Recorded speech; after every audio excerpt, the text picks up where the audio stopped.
Partagez vos observations avec Benoît Dutrisac par courriel. dutrisac@commercialcube.radio. Rendez-vous, c'est tout ce qu'il vous reste à faire. Rendez-vous! Des appels au génocide! Ils sont tombés sur la tête. Vous n'aurez pas mon 100 millions de dollars. Cruel, horrible, inhumain. Qu'est-ce que c'est que ça? Un politologue, pas comme les autres. Loïc Tassé. Loïc, bonjour. Bonjour, Benoît. Bon, grande conférence à Munich sur la sécurité en Europe. Après qu'un Taouin ait foncé sur une foule et a causé, 28 blessés. Ça monte à 30 blessés maintenant. 30 Écoute, blessés. j'ai pas entendu dire qu'il y avait des gens de morts jusqu'à présent, mais il y a des blessés qui sont très, très graves. On en a parlé hier. Il y a qui sont dans 36. un état. Jean-Philippe m'a dit 36. C'est rendu à 36 Oui, il y a maintenant? une surenchère de blessés. C'est extraordinaire. Ils sont tellement efficaces. Ils sont pas efficaces pour travailler puis ouvrir des épiceries puis travailler pour les autres. Ils sont efficaces pour tuer. Puis, tu sais, c'est des talibans, c'est quelqu'un qui venait d'Afghanistan, puis c'était la dernière nouvelle. Je veux dire, tu sais, c'était la journée internationale de la radio hier. Oui. Alors, qu'est-ce que les talibans ont fait pour célébrer ça? Ils ont décidé d'interdire en Afghanistan toutes les émissions, toutes les nouvelles politiques. Plus de nouvelles politiques en Afghanistan. C'est mauvais pour la santé de toute façon. Alors, la santé mentale, j'entends. Plus de nouvelles politiques. Écoute! Ils ont déjà fermé un grand nombre de stations de radio dans les 2 années qui sont là. Ils ont une douzaine, c'est juste cette année. Ils ont émis 22 directives depuis qu'ils sont là sur les médias. Et maintenant, plus de nouvelles politiques dans les médias. C'est incroyable ce qui est en train de se produire là-bas. C'est incroyable, mais c'est pas étonnant. Oui, puis il y en a qui s'en vantent. J'ai des discussions avec des gens, des chauffeurs de taxi, etc. Non, la démocratie, ça vaut rien, etc. Là, je dis, d'où venez-vous? Ils viennent d'un pays totalitaire ou autoritaire, où il n'y a pas de démocratie, où ça marche pas. Puis ils disent, la démocratie, ça vaut rien. Mais pourquoi c'est ce que je leur dis. Non, mais il y en a qui sont ici depuis très, très longtemps, des dizaines d'années. Puis ils comprennent pas encore. Je comprends que notre démocratie est pas parfaite. Il y a aucune démocratie parfaite. Ben non. Mais ils trouvent toutes sortes. Alors, c'est Trump, ça qui fait ça avec, évidemment, ses attaques constantes à la démocratie, qui permet de libérer la parole de ces gens qui comprennent pas combien la démocratie les protège et combien notre démocratie fait qu'on vit bien ici et qu'on n'est pas justement dans un pays où on se fait mettre en prison pour un oui ou pour un non. En passant, si vous êtes pas heureux, là, on retient personne, là.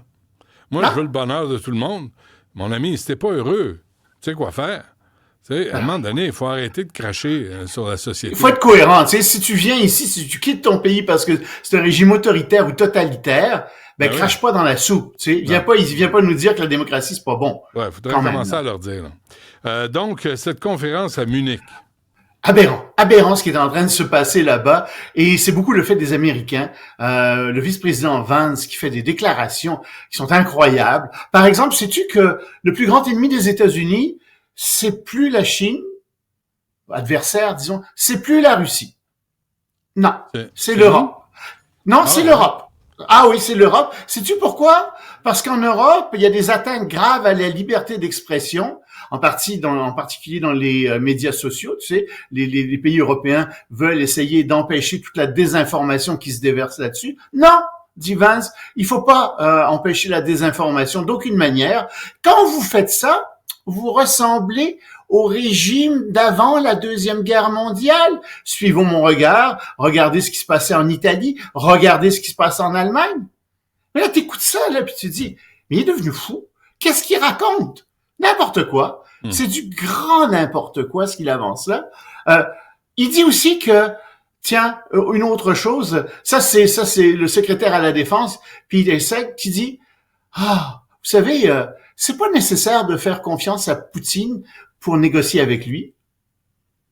Attends, là, t'es en train de me dire que tu veux négocier avec quelqu'un en qui t'as pas confiance. Mais pourquoi tu négocies? Mais tu vas négocier quoi? C'est ce que son patron a fait. Il a négocié, puis après, il dit non, l'entente vaut rien, puis voici la hausse de tarifs.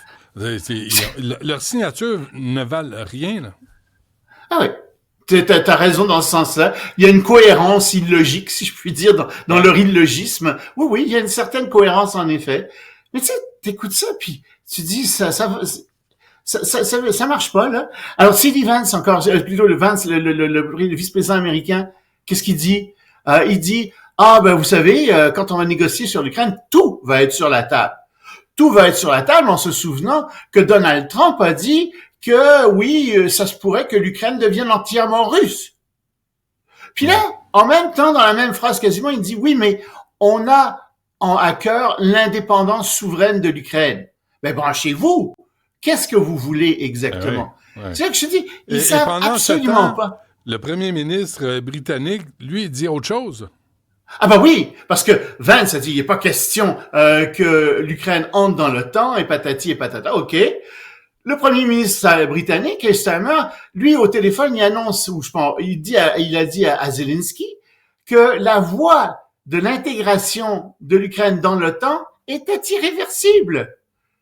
Alors Zelensky, lui, dit, écoutez, là, avant de négocier avec Poutine, là, faudrait qu'on s'entende entre nous. Faudrait que vous entendiez avec nous, puis il faudrait que vous entendiez entre vous aussi. Ça marche plus, là. On peut pas négocier en tirant à U et à dire comme ça n'a aucun sens. Et c'est ce qui est en train de se produire, malheureusement. Bon, et Donald Trump et Indra Modi de l'Inde sont en train de parler d'un méga accord entre leurs pays. Oui, puis ça, là, ça pourrait bouleverser toutes les relations internationales. Tu sais, ça fait longtemps qu'on parle d'une alliance entre l'Inde, les États-Unis, l'Inde, l'Europe. Ben, Modi, qui était de passage à Washington, a dit oui, il faut faire ça. Il faut qu'on ait une grande alliance. Trump a son MAGA, Make America Great Again. Moi, j'ai mon MAGA, Make India Great Again. Et ensemble, là, on peut faire quelque chose de fantastique. Et d'ailleurs, ils ont annoncé tous les deux qu'ils étaient en train de s'entendre sur, par exemple, des achats d'énergie. Il semble que les États-Unis vont expédier en Inde du gaz et du pétrole. Mais d'où est-ce que l'Inde achète son gaz et son pétrole, entre autres? De la Russie. Et ça va faire mal à la Russie. Même chose avec l'armement. Les États-Unis veulent vendre des avions, des F-35. Bonne chance, pas des très bons avions, mais veulent vendre des avions à l'Inde. Ben écoute, l'Inde a une grande partie de son équipement militaire qui vient de la Russie, du temps de l'Union soviétique, mais encore maintenant, il y a beaucoup d'échanges militaires entre l'Inde et la Russie. Et ça aussi, ça ferait très mal. Donc, évidemment, il y a toute la question des tarifs. On va discuter de ça, on met sur pied des groupes de discussion, mais tu sens vraiment qu'il y a une volonté de part et d'autre de se rapprocher et de faire une méga alliance dans le monde, ce qui effectivement changerait la donne, qui embêterait beaucoup et la Russie et la Chine si les États-Unis parvenaient à faire ça. Et l'Union européenne se mêle des nouveaux tarifs imposés par Trump. Elle se mêle pas, elle réagit comme tout le monde. Puis si Trump pensait que ça passerait comme du beurre dans la poêle, ben non. Ursula von der Leyen a dit, écoutez, qui est à la tête de la Commission européenne, a dit non. Les menaces de Trump, ça ne nous effraie pas du tout. Et nous allons y répondre complètement. Nous allons y répondre tarif pour tarif. Ça va être des mesures qui vont être fermes et proportionnelles. Puis, je te signale, en passant, qu'aux États-Unis, on vient d'avoir les chiffres pour l'inflation au mois de janvier. L'inflation a augmenté de 3%. C'est plus que ce qui était prévu. Puis l'inflation est en train de s'accélérer aux États-Unis. Pense pas que tout le monde sait qu'avec les tarifs, l'inflation va être beaucoup plus élevée que ça. Puis qu'est-ce qui va arriver, tu penses? Ben la Fed va dire, on est obligé de monter les taux d'intérêt de la Banque centrale, donc toutes les autres banques vont suivre. Mais oui, mais quand tu veux industrialiser ton pays plus qu'il l'est, quand tu veux construire des usines partout, qu'est-ce que tu penses que ça fait, toi, des taux d'intérêt plus élevés? Ça ralentit toute ton économie. Alors, tu vas te retrouver dans un cas où tu vas avoir, en effet, une inflation de plus en plus élevée, puis une économie qui va ralentir. Bravo, Donald. Bon, c'est ça qui était en train d'arriver aux États-Unis. Loïc, avant qu'on se laisse, justement, Donald Trump disait samedi midi, libération de tous les otages. Oui. Il a lancé cet ordre au Hamas, mais ça se passera pas comme ça, non? C'est-à-dire, non, attends, ça se passe suivant le plan de libération. Le Hamas a donné à Israël, comme convenu, les noms de 3 otages qui seraient libérés demain. Donc ça marche. Le Hamas suit le plan, le gouvernement suit le plan aussi. Il va y avoir des otages de libérés. Oui, mais c'est une trêve. C'est une trêve pour la libération des otages. Et après la trêve, Israël veut reprendre les combats. Israël veut sortir les Palestiniens de Gaza. Puis c'est ça qui est en train de se produire. Et en fait, plus que ça, Rubio a dit, écoutez, là, aux pays arabes, si vous avez un autre plan que le plan de Trump, donnez-le nous. Mais nous, on n'en voit pas d'autres.